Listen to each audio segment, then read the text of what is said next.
அருட்பெருஞ்சோதி அருட்பெருஞ்சோதி தனிப்பெரும் கருணை அருட்பெருஞ்சோதி எல்லா உயிர்களும் இன்புற்று வாழ்க கொல்லா நெறியே குவலையமெல்லாம் ஓங்கு.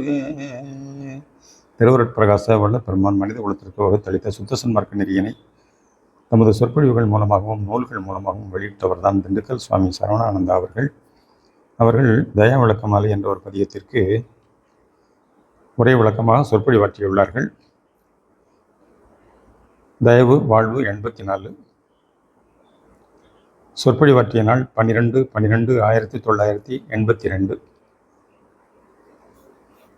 இந்த தயா விளக்க மாலையின் 84வது பாடலுக்கு விளக்கம் காண்போம். சென்ற வார பாடல்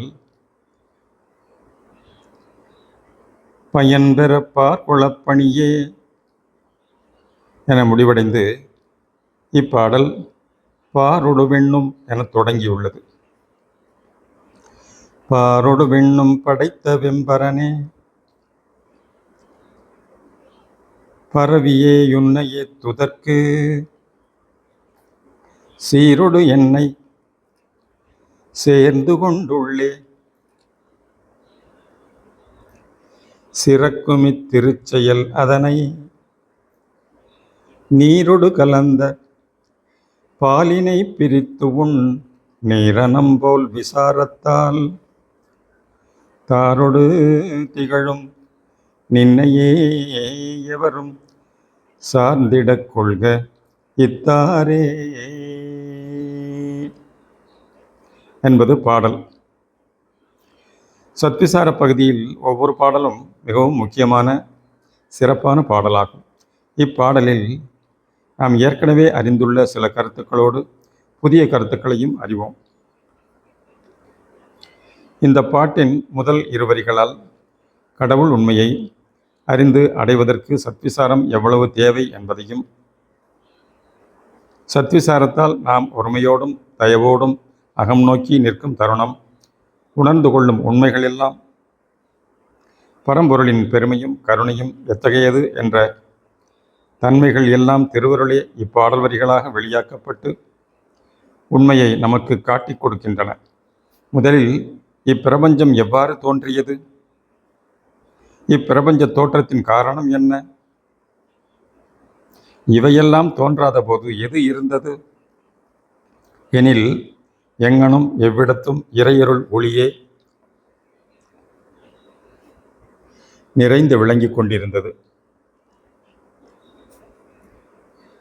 அவ்வருள் ஒளியின் அருளாலே ஐம்பூதங்கள் தோற்றம் கொண்டு விளங்கின. சிருஷ்டியின் தொடக்கத்தில் முதலாக தோன்றியது ஆகாசம், பின்பு காற்று, நெருப்பு, நீர், மண் என தோன்றி விளங்குகின்றன. இவற்றுள் அடிநிலையில் இருப்பது மண், முடிநிலையாக இருப்பது விண்.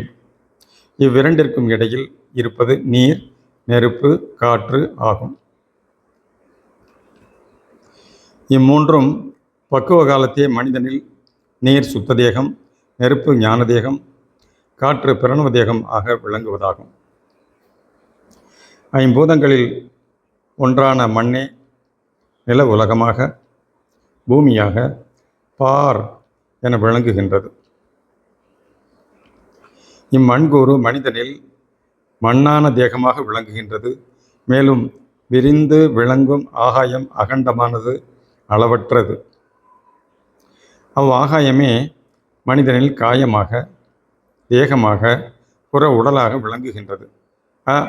8 புற உடல் எண்சான் கொண்டது. ஞான நிலையில் ஆகாசமே சிதாகாசமாக விளங்குகின்றது.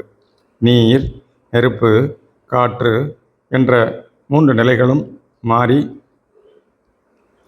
இன்று நமக்கு தயவு என்ற ஒப்பற்ற ஒரு சொல்லாக கிடைக்கப் பெற்றுள்ளோம். த மெய்யறிவாக,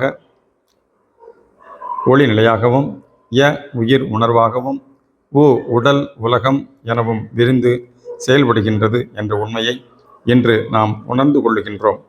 கடவுள் ஒருவராக, ஏகமானவராக அகநிலையில் விளங்கி கொண்டு புறத்தே அநேக வண்ண தோற்றங்களும் மாற்றங்களும் கொண்டு விளங்குகின்றார்.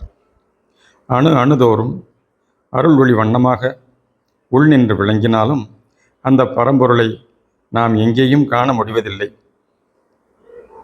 புறக்கண்களால் காண முடியாத அப்பரம்பொருளே நம்மிலும் விளங்கி கொண்டுள்ளார். ஆனால் தேகப்பற்று ஆகிய மாயை என்னும் இருளில் உள்ள நாம் அவ்வருள் ஒளியை காண முடியாத நிலையில் உள்ளோம். இதனாலேயே இறைவனை புறத்தே எங்கேயும் காண முடியாமலும் அவர் வேறு நாம் வேறு எனவும் எண்ணியும் வீணாக காலத்தை போக்கிக் கொண்டுள்ளோம். ஆனால் இறைவன் நம்மோடு இரண்டற்ற ஒன்றாக பிரிவற்று எப்போதும் விளங்கி கொண்டுள்ளார். இந்த உண்மையை நாம் சத்விசாரம் ஒன்றினால்தான் உணர்ந்து கொள்ள முடியும் என்பதை சீரொடு என்னை சேர்ந்து கொண்டுள்ளே சிறக்குமி திருச்செயலதனை நீரொடு கலந்த பாலினை பிரித்து உண்ணீரணம் போல் விசாரத்தால் என்னும் வரிகளால் அறியலாம். பாலில் நீர் கலந்தால் பால்தான் தெரியும், நீர் தனியாக தெரியாது. பால் என்பதற்கு ஒளி என்றும் ஒரு பொருள் உண்டு. பால் வினை தெய்வம் என்று ஒரு திருக்கோவையார் பாடலில் குறிக்கப்படுகின்றது. உண்மையில் பால் ஆகிய அருள் ஒளியே வினையாக விரிந்து செயல்பட அதுவே தெய்வம் எனவும் தோன்றி செயல்படுகின்றது. தெய்வம் என்பதும் ஒளி என்ற பொருளை தருவதாகும். தேயு தீ என்பனவும் ஒளியையே குறிக்கின்றன. இங்கு பால் என்பது அருட்பெரும் ஜோதி என கொள்ளும்போது நீர் என்பது அதன் தனிப்பெரும் கருணையாக விளங்குகின்றது. பெருஞ்சோதி வடிவை புறத்தை காண முடிகின்றது. அதன் தன்மையாகிய நீர் அகத்தே விளங்குவதை காண முடிவது இல்லை. இறைவனின் அருள் தன்மையாகிய நீர் அகமாகிய ஆன்மாவில் இருந்து ஜோதியே ஒவ்வொரு பொருளாகவும் அவற்றின் செயலாகவும் மனிதனில் உயிர் உணர்வாக உடலாக புற உலகமெல்லாம் விரிந்து செயல்படுகின்றது. அன்னம் என்பது ஒரு பறவை என்பர். அது பாலை மட்டும் பிரித்து உண்ணும் தன்மை உடையது. இது தாமரையில்தான் வாசம் செய்யும். அன்னப்பறவையின் நிறமும் வெண்மையே. இப்பறவையை வடமொழியில் ஹம்சம் என்று சொல்லுவர். அன்னம் என்ற தமிழ் சொல்லுக்கும் ஹம்சம் என்ற வடமொழி சொல்லுக்கும் பொருள் வேறுபாடு அதிகம் உண்டு. அன்னம் என்பதை அன் ப்ளஸ் அம் என பிரிக்கலாம். இதில் அகரம் தமிழ் மொழியில் உயிரெழுத்து வரிசையில் முதல் எழுத்து ஆகும். இல் என்பது கடைசி மெய் எழுத்து. எனவே அள் என்பது அன் என்பது இறைவனின் அடிமொழி விளக்கத்தை தருவதாக உள்ளது, அல்லது தாழ் தலை தாடலை என்பதன் உண்மையை உணர்த்துவது. அம் என்பது அ உ இம் ஓம் என்பதன் சுருக்கம். ஓங்கார வண்ண ஆன்மாவே பரம்பொருளின் அடிமொழி விளங்கும் தலமாக உள்ளதை உணர்த்துகின்றது. எனவே அன்னம் என்ற சொல் ஆன்மா என்ற பொருளை தருவதாக அமைந்துள்ளது. ஹம் நான், ச அவன் தேக நிலையில் இருந்து நோக்கும்போது ஹம்சம் ஆக இருப்பது அருள் நிலையினின்று நோக்கும்போது ஹம்சம் என்பதே சோகம் என ஆகிவிடுகிறது. சோகம் என்பதை பிரிக்கும்போது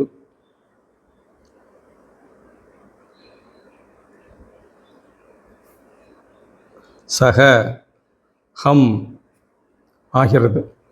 மேலும் சோகம் ஒரு மந்திரமாகவே ஆகிறது. சோ அவன் உட்புகும்போது மூச்சு ஹம் நான் வெளிவரும் மூச்சு. இது வாயினால் சொல்லப்படாத ஜபிக்கப்படாத மந்திரமாகும். இதனை அஜபா மந்திரம் என்பர். பிரம்மாவின் வாகனமாக விளங்குவது அன்னம். பிரம்மன் என்றாலே ஒளி என்றுதான் பொருள். ஒளி விளங்கும் இடம் தாமரை பீடமாகும். இது நம் தலைநடு விளங்கும் 1000 இதழ் தாமரை பீடத்தையும் அங்கு வாழும் அன்னம் ஆன்மாவையும் சுட்டுவதாகும். தமிழ் மொழியில் ஒலி வேறுபாடுகளுக்கு ஏற்றாற்போல் வேறு வேறு எழுத்துக்கள் இல்லை.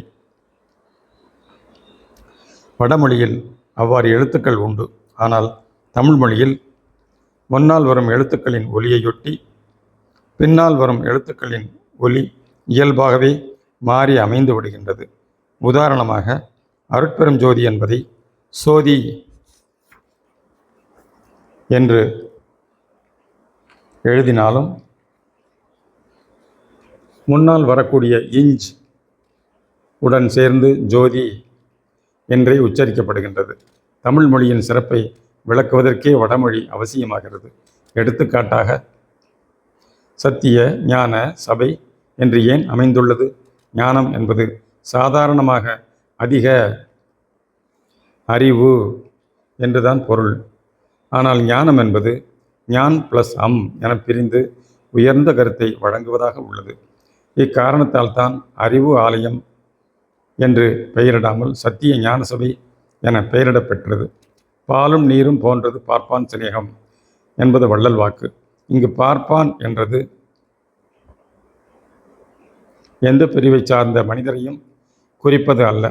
பார்ப்பான் என்பது நமது சிறநடுத்தலத்தே ஒளிரும் கடவுள் ஜோதியையே குறிக்கும்.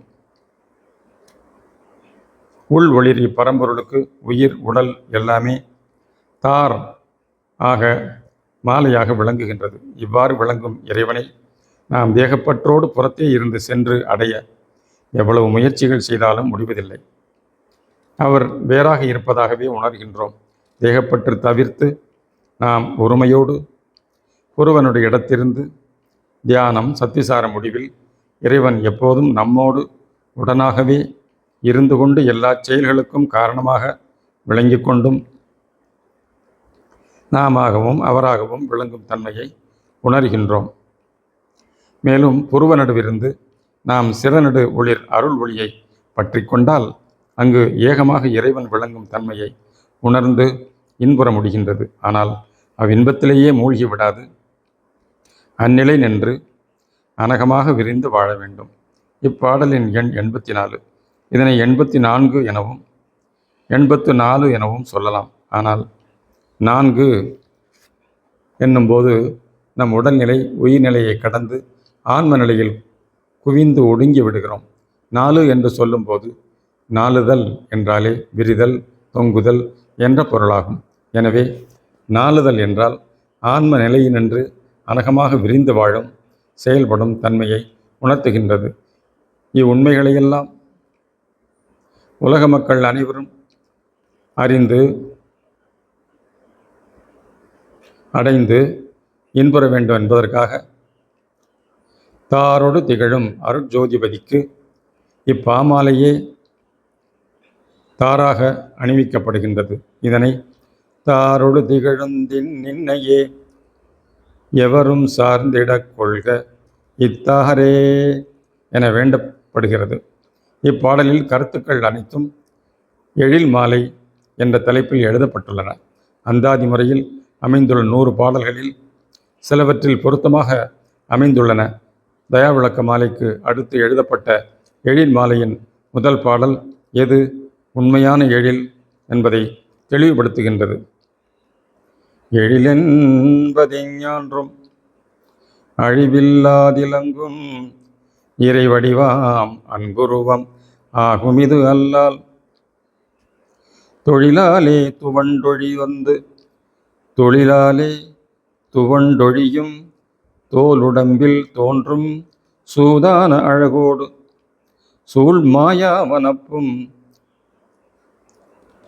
பொழிலாரும் புவி மீது பொலிகின்ற புனைவும் பொய் பொய்யே புலன்களுக்கோர் சிறு இன்பம் தருவே ஒழிவில்லா பேரின்பம் ஒரு தயவாம் உணர்வில் ஓங்கிடமேல் உடம்புலவாதெழில் உருவாவதுவே.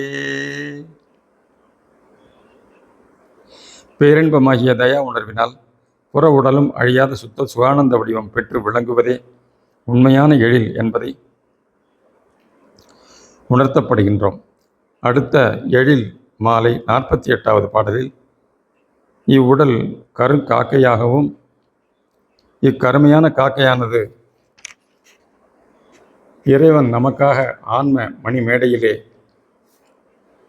குவித்து வைத்துள்ள அமுதாகிய சோற்றை உண்டால் சோறு என்பது முக்தி என்பதும் ஒரு பொருளாகும்.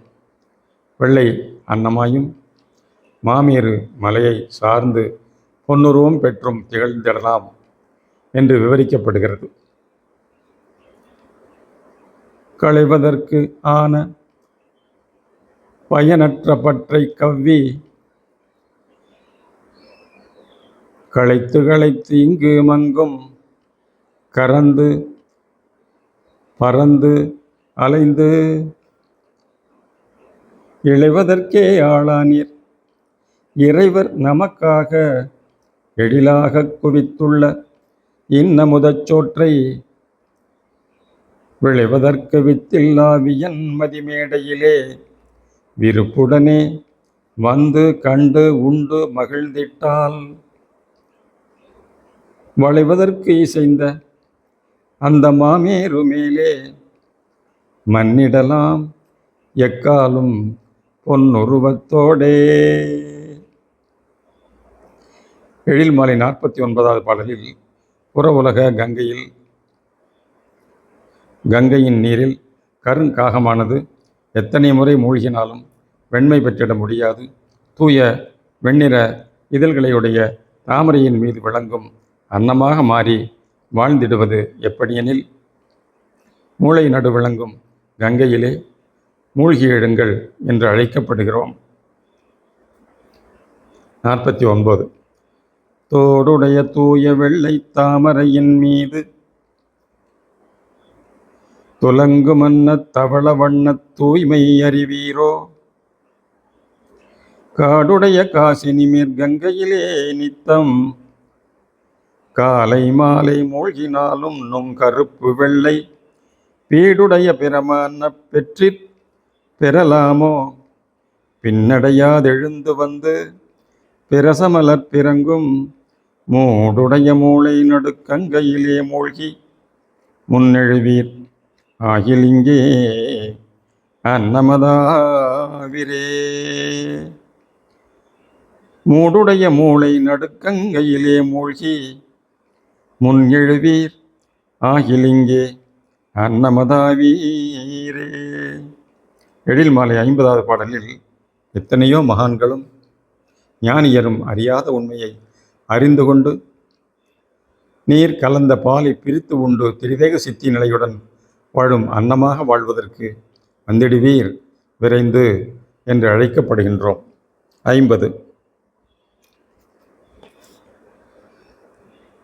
அன்னமது நீர் கலந்த பாலை பிரித்துண்டு அழகு கொண்டு இலகுவது அறியீரே அன்பீர். முன்னமது உலகும் கண்ட ஒரு உண்மை முன்ன வந்தன் கருணையினால் மூவாமை பெற்ற பின்னரது பெத்தாது கண்களிற்படாது பேசியனர் பிரசமலர் வாசங்கொண்டதனால் இன்னமதன் உண்மையை நீர் இங்கறியக்கூடா தென்னுரை கேட்டுருவீரேல் எழில் அனங்காண்பீரே. காகம் கருமையானது என்பதும் அன்னம் வெண்மையானது என்பதும் உலகறியும் இயல்பாக காரொளிமயமான வான் நிறை இறை அருட்ஜோதியே நம் அருள் அனுபவத்தில் வெள்ளை அன்னமாம் ஆன்ம வடிவாய் சத்விசார ஞானத்திற்கு கண்டுகொள்ளப்படுகின்றதாம். வெளிநிறை வான்பொருளை கருநிற திருமாலாக பரமான்ம விஷ்ணுபதியாகவும் ஜீவ தேக வைகுண்டபதியில் சுவேத அல்லது வெள்ளை நாராயணனாக விளங்குதல் கற்பனை கூற்றே. பரமபதத்தில் பீதாம்பரியதாரியாக பொன் வண்ணமாக திகழ்வது என்பதும் ஆன்மானுபவ புனைவுகளே. தயவு அருட்பெரும் ஜோதி அருட்பெரும் ஜோதி தனிப்பெரும் கருணை அருட்பெரும் ஜோதி தயவு.